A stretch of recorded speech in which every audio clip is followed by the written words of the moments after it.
भारत की जनसंख्या तो बहुत है ही, जैसा कि आप लोग जानते ही हैं, और भीड़ सब जगह है। लेकिन जो मैं इस वीडियो में जहाँ की भीड़ की बात करने वाला हूँ वो है मंदिरों की भीड़ और तीर्थ स्थानों की भीड़। बहुत भीड़ है और उसके कारण कभी कभी भगदड़ भी मच जाती है। पिछले दिनों प्रयागराज में जो कुंभ हुआ था उसमें भी भगदड़ मच गई थी। और बहुत सारे मामले रोज़ ही लगभग सामने आ जाते हैं कि मंदिरों में भीड़ है, मंदिरों में बहुत सारी भीड़ है, भगदड़ मच गई। इसका कारण क्या है? देखिए,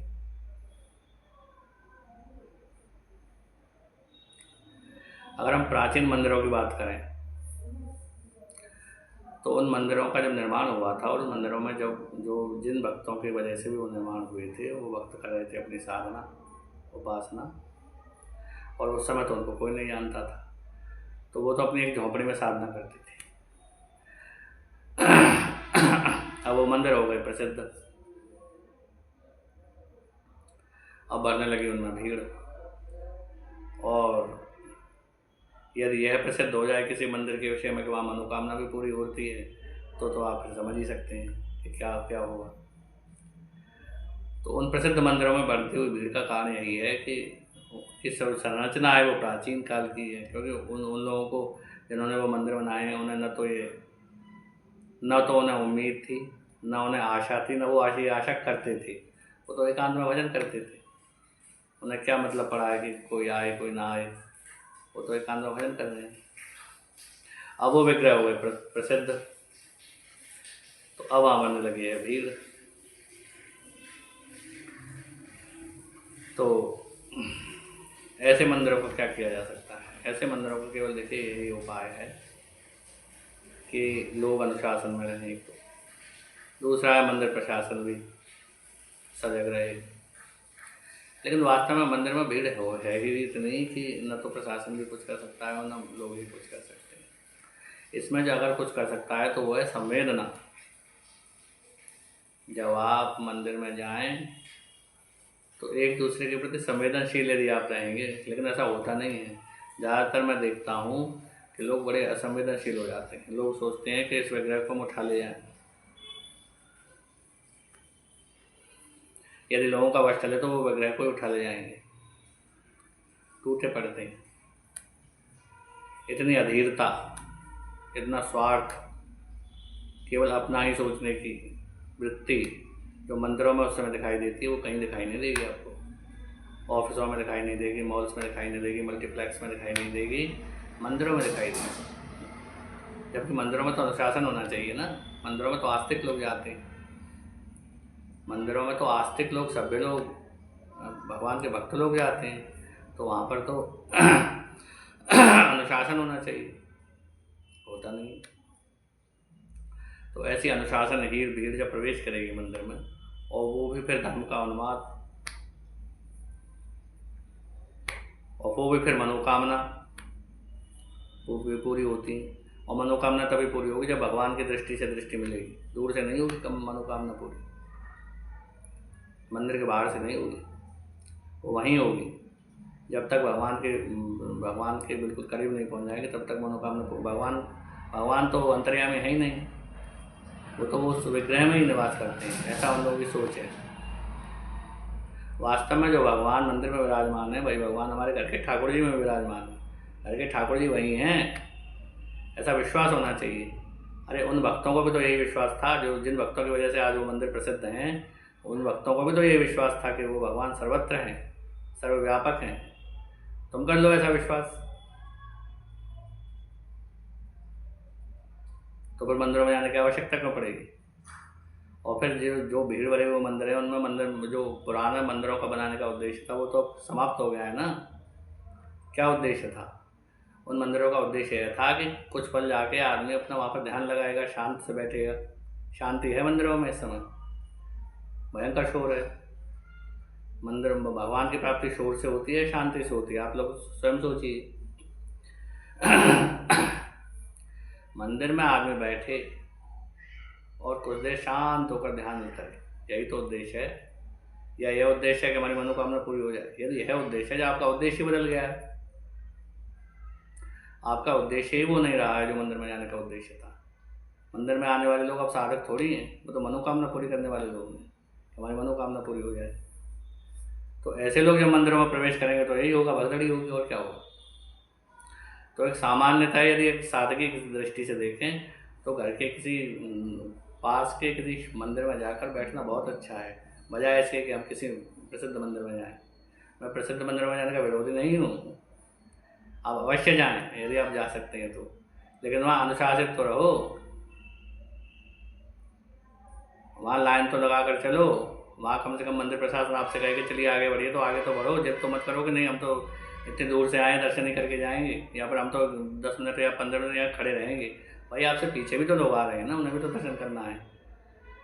तो आप जैसा मंदिर का रूल है, मान लीजिए आपको भगवान के विग्रह के ठीक आप सामने पहुँच गए, तो आप जिद क्यों करते हैं कि हम वहीं खड़े रहेंगे। ऐसी जिद करना तो गलत है ना। आप दर्शन कीजिए और वहाँ से आगे आगे जाइए और पीछे वालों को आने दीजिए। इस प्रकार आप दर्शन कीजिए, या तो अथवा अपने घर के किसी पास के मंदिर में जाके भजन कीजिए। अरे आप भजन तो करके देखो, आपकी गली के पास वाला वो मंदिर ही प्रसिद्ध हो जाएगा।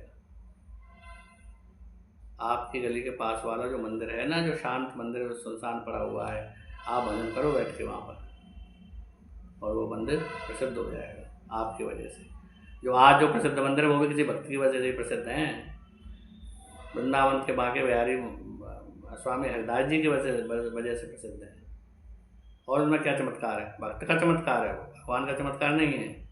उन्हें किसने प्रकट किया, आचार्य देव ने, वो आचार्य का चमत्कार है, वो विग्रह का चमत्कार नहीं है। उस विग्रह को प्रकट करने वाले आचार्य का चमत्कार है, आचार्य की भक्ति का बल है।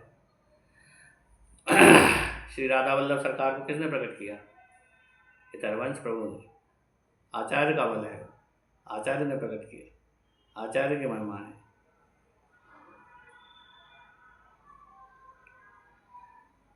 जो 12 शिवलिंग हैं, ज्योतिर्लिंग हैं भगवान के, भगवान शंकर के, उनमें से अधिकतर शिवलिंग भक्त से संबंधित हैं। वहाँ एक भक्त ने तप किया, भगवान शंकर प्रसन्न हुए और प्रकट हुए और भक्त को आशीर्वाद दिया कि हम अरे तुम अपना ज्योतिर्लिंग बना लो, तुम में बल है नहीं है, तुम तो मनोकामना के अंधे लोग हो। यदि हम में बल होगा तो हमारे मंदिर के, हमारे घर के पास वाले शिव मंदिर में ज्योतिर्लिंग बन जाएगा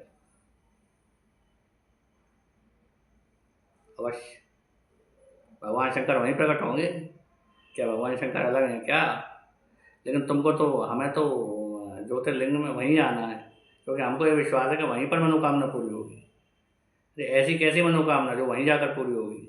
क्या भगवान सर्वत्र नहीं है, सर्वव्यापक नहीं है। तो जो आधुनिक मंदिर बन रहे हैं वो तो उसी डिजाइन से बन रहे हैं कि वो भीड़ को संभाल सकते हैं, लेकिन आखिर वो भी कितनी भीड़ को संभाल पाएंगे। जो भीड़ का स्वभाव है, मैं उसकी बात कर रहा हूँ, भीड़ का स्वभाव ही अलग है, भीड़ का उद्देश्य ही अलग हो गया है, और वो उद्देश्य है मनोकामना को पूरी करना। और दूसरा एक जो उससे भी नीचे का दर्जे का उद्देश्य है वो है पिकनिक बनाना। भाई मंदिर तो पिकनिक बनाने की जगह बिल्कुल भी नहीं है, मंदिर तो साधना का स्थान है। पिकनिक बनाने के लिए आप पार्क्स में जा सकते हैं और जगहों पर जा सकते हैं, मंदिर तो बिल्कुल भी पिकनिक बनाने की जगह नहीं है, और लोग वहाँ पिकनिक बनाने ही जाते हैं। ऐसा नहीं मैं बिल्कुल भी कह रहा हूँ कि लोगों में श्रद्धा नहीं है, मंदिर जाने वालों में श्रद्धा है, मैं उनकी श्रद्धा को प्रणाम करता हूँ, वो कष्ट भी सहते हैं, लेकिन कहीं ना कहीं कमी है, और वो कमी यही है, हमारे उद्देश्य में ही कमी है। एकांत जीवी साधक तो ऐसे मंदिरों में जाएगा ही नहीं। क्यों नहीं जाएगा, क्योंकि उसे वहाँ उतना उद्देश्य पूरा ही नहीं हो रहा है उसका। भगवान के जो दर्शन करने का प्यासा है, जिसको भगवान के दर्शन करने हैं ढंग से, भगवान का भक्त जो भगवान के लिए व्याकुल है, वो कैसे सहन करेगा कि उसे 1 सेकंड के लिए वहाँ खड़ा किया जाए। वो तो ऐसे माहौल में जाना ही नहीं, जाएगा ही नहीं। 1 सेकंड का भी उसे अवसर न मिले, वो तो निहारेगा, वो तो निहारना चाहेगा प्रभु के विग्रह को। तो ऐसा वक्त क्या करेगा, ऐसा वक्त तो अपने घर पर उपासना करेगा। वो अपने घर के ठाकुर को खूब निहारेगा मन करके, जितना चाहे। उसके ठाकुर हैं, उसके वश में है।